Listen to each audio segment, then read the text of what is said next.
કે આજે double engine સરકાર છે. ગુજરાતમાં પણ સરકાર ડબલ એન્જિન છે, મહારાષ્ટ્રમાં પણ છે, રાજસ્થાનમાં પણ છે ને મધ્યપ્રદેશમાં છે. ભૂતકાળમાં એમ કહેતા હતા કે કેન્દ્રમાં કોંગ્રેસની સરકાર છે એટલે અમને આ યોજના માટે અન્યાય થાય છે, બાજુના રાજ્યમાં બીજા પક્ષોની સરકાર છે, અમને સહકાર નથી આપતી.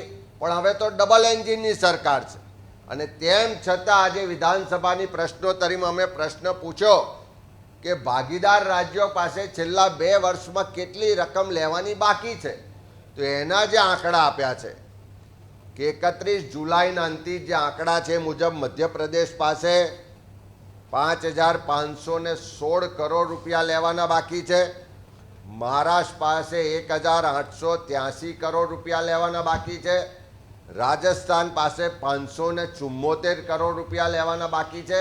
આ ત્રણેય રાજ્યોનો જો સરવાળો કરીએ તો 7,900 એટલે લગભગ 8,000 કરોડ રૂપિયા આ પડોશી રાજ્યો પાસેથી આપણે લેવાના નીકળે છે.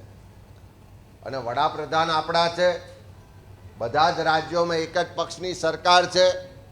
લાલ આંખ બતાવવાની વાતો તો ખૂબ થઈ, પણ લાલ આંખ ના બતાવે તો વડાપ્રધાન ખાલી બોલાવીને એમને વિનંતી તો કરી શકે.